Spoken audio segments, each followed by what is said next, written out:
Hi everyone, this is Victor Bhardwaj and welcome back to a new video.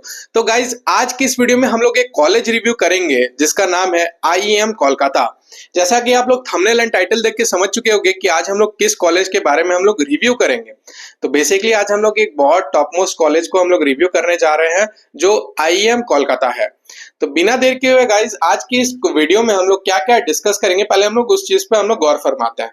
तो आज की इस वीडियो में हम लोग ये देखेंगे कि ये जो आईईएम कोलकाता है ये बेसिकली कैसा कॉलेज है, प्लेसमेंट किस टाइप की है, कैंपस लाइफ कैसा है, हॉस्टल कैसा है, सब चीजों के बारे में हम लोग आज की इस वीडियो में डिस्कस करेंगे। और अगर आपको लगे कि इस कॉलेज में अगर आपको एडमिशन लेना है तो कैसे आपकी एडमिशन होगी, उन सब चीजों के बारे में भी आज की इस वीडियो में हम लोग बात करेंगे।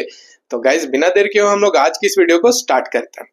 तो आईईएम कोलकाता, तो आईईएम कोलकाता के सबसे पहले हम लोग ओवरव्यू देखते हैं कि इस कॉलेज में मतलब क्या कैसा है। तो ओवरव्यू में सबसे पहले अगर स्टैब्लिशमेंट की अगर बात की जाए तो ये कॉलेज की स्टैब्लिशमेंट हुई थी 1989 में। 1989 में ये कॉलेज की स्टैब्लिशमेंट हुई थी।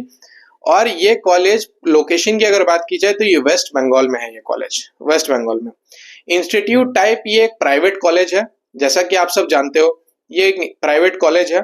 और यहाँ पे हम लोग बीटेक कोर्स के बारे में बात करेंगे इंजीनियरिंग के लिए। और एकर्स मतलब इसके अगर कैंपस की अगर मतलब इसकी बात की जाए कि इसके लोग मतलब एरिया कितनी है, तो इसमें एरिया टोटल 3 एकर्स की इसकी एरिया है। ऑल्दो ये सुनने में बहुत कम लग रहा है कि 3 एकर्स काफी कम है, लेकिन मोर और लेस कैंपस लाइफ के लिए ये काफी अच्छी कॉलेज है। कैंपस ओरिएंटेड है ये college. So this is all about the overview of this college. अब हम लोग आते हैं इस कॉलेज के कनेक्टिविटी के बारे में कि कनेक्टिविटी की अगर बात की जाए कि भैया आप ये सोच रहे होगे, आप ये बोल रहे होगे कि भैया अगर इस कॉलेज में अगर हम लोग को आना रहे तो हम लोग कैसे आएंगे, किस वे में आएंगे। तो इसके लिए आप लोग बेफिक्र रहो यार। अगर आपको एयरवे में अगर आप आ रहे हो तो वहां पे जो नेताजी सुभाष चंद्र बोस इंटरनेशनल एयरपोर्ट है वहां से सिर्फ और सिर्फ ये 12 किलोमीटर है। मतलब आप अगर एयरवेज से आ रहे हो, फ्लाइट से आ रहे हो, तो फ्लाइट से आके आप एयरपोर्ट में आके आप इजिली कैब या आप ऑटो वगैरह आप लेके आप इजिली आप बोलोगे कि आईईएम कोलकाता जाना है, आईईएम कॉलेज, तो वो आपको ले जाएंगे। सो एयरवेज से अगर आप आ रहे हो तो कनेक्टिविटी बहुत अच्छी है। 12-15 किलोमीटर का सिर्फ आपका डिस्टेंस है। और अगर आप रेलवे से अगर आप आ रहे हो तो सियालदह रेलवे स्टेशन से सिर्फ और सिर्फ ये 9 किलोमीटर है, ओनली 9 किलोमीटर्स। ये सियालदह रेलवे स्टेशन की बात होगी। और अगर आप हावड़ा रेलवे स्टेशन से आ रहे हो तो हावड़ा से भी सिर्फ और सिर्फ ये 11 किलोमीटर है ये कॉलेज। तो बेसिकली यहाँ पे कनेक्टिविटी के लिए आप एयरवे से आ सकते हो, रेलवे से आ सकते हो, रोडवे से आ सकते हो। और कनेक्टिविटी के लिए कैब, ऑटो, सारी चीजें यहाँ पे आपको, पब्लिक बस भी यहाँ पे सारी चीजें अवेलेबल होती है। तो कनेक्टिविटी के लिए और यहाँ पे ट्रांसपोर्टेशन के लिए कोई आपको प्रॉब्लम नहीं होगी। आप इजिली यहाँ पे ट्रेवल कर सकते हो without any problem. So this is all about the connectivity यार। अब हम लोग आते हैं इस कॉलेज में कि आप एडमिशन कैसे लोगे, मतलब मोड ऑफ एडमिशन क्या है। तो मोड ऑफ एडमिशन की अगर बात की जाए दोस्तों तो यहाँ पे 3 मोड्स है यहाँ पे एडमिशन का। 3 मोड्स मतलब सबसे पहला है वेबजी। आप वेबजी के थ्रू यहाँ पे एडमिशन ले सकते हो, which is dedicated to the West Bengal colleges. West Bengal colleges के लिए ये मतलब ये वेबजी एग्जाम होती है। वेबजी से आप यहाँ पे एडमिशन ले सकते हो, या अदरवाइज आप यहाँ पे जेई मेंस के थ्रू आप यहाँ पे एडमिशन ले सकते हो कि आप जेई मेंस के कट ऑफ के अकॉर्डिंग, जैसे आपका जो ब्रांच मिल रहा होगा उसके according you can get this. तो जेई मेंस के थ्रू आप कर सकते हो, या the third option that is direct admission. आप यहाँ पे डायरेक्ट एडमिशन भी यहाँ पे करवा सकते हो। But for the direct admission यार, अगर आप सोच रहे होगे कि डायरेक्ट एडमिशन आपको कैसे करवाना है, क्या प्रोसीजर है, कैसे करवाना होगा, तो आप लोग बेफिक्र रहिए। डायरेक्ट एडमिशन के लिए आपको क्या करना होगा, आपको डिस्क्रिप्शन में जाना पड़ेगा। डिस्क्रिप्शन में जाके आपको गूगल फॉर्म मिलेगा, उस गूगल फॉर्म को आपको फिल करना है। और फिल करने के बाद में आपको एक कॉन्टैक्ट नंबर दी गई है, उस कॉन्टैक्ट नंबर को कॉन्टैक्ट कीजिए और कॉन्टैक्ट करने के बाद आप अपनी एडमिशन प्रोसीजर में आगे बढ़िए और उसके थ्रू आपकी एडमिशन हो जाएगी। तो डायरेक्ट एडमिशन के लिए क्या करना है, आपको डिस्क्रिप्शन में जाके गूगल फॉर्म भरना, गूगल फॉर्म फिल करने के बाद कॉन्टैक्ट नंबर में कॉन्टैक्ट करना है। तो ये काम करने से आपकी डायरेक्ट एडमिशन की प्रोसीजर स्टार्ट हो जाएगी।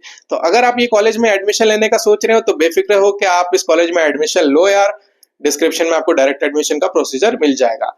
और एक बात गाइस, अगर आप ये जानना चाहते हो या अगर आप मुझसे कांटेक्ट करना चाहते हो तो मेरा कांटेक्ट नंबर भी वहां पे आपको मिल जाएगा डिस्क्रिप्शन में। डिस्क्रिप्शन में जाके आप मेरे से भी कांटेक्ट कर सकते हो क्योंकि वहां पे मेरा कांटेक्ट नंबर भी दिया हुआ है। So this is all about me.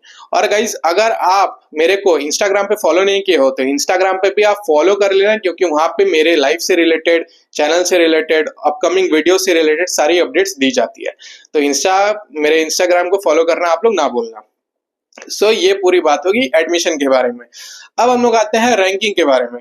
अब रैंकिंग की अगर बात की जाए यार, तो ये NIRF रैंकिंग में ये कॉलेज 201 से 250 में रैंक करती है।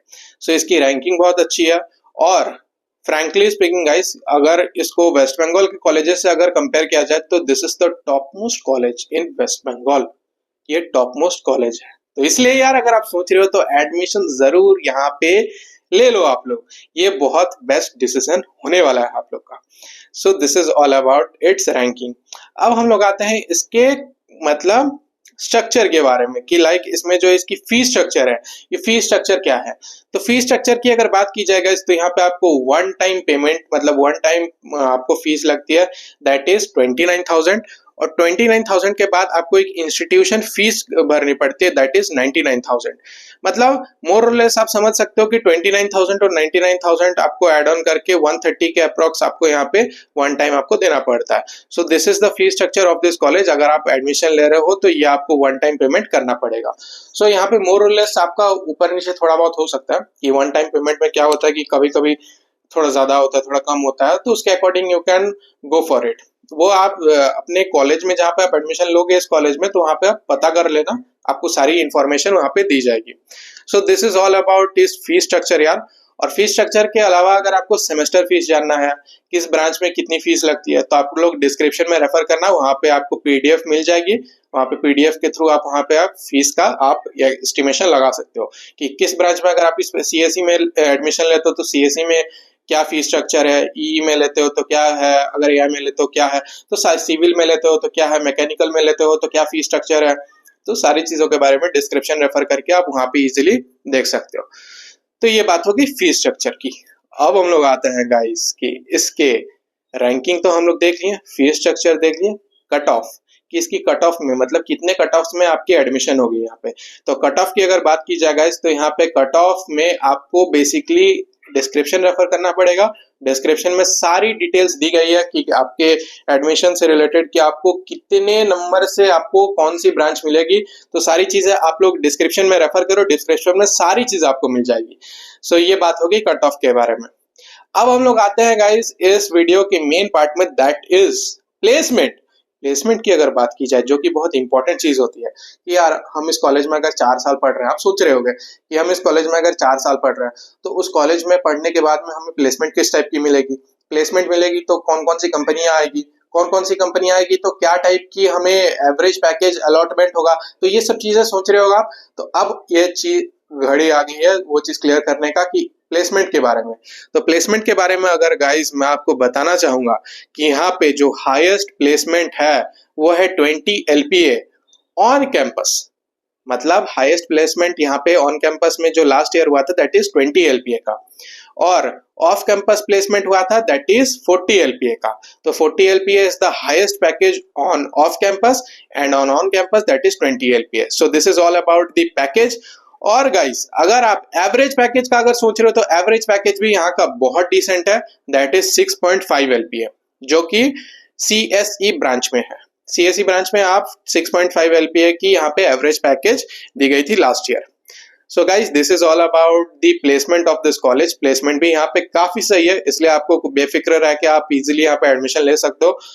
सो यहाँ पे प्लेसमेंट की बात हो गई। अब हम लोग आते हैं हॉस्टल एंड मेस के बारे में।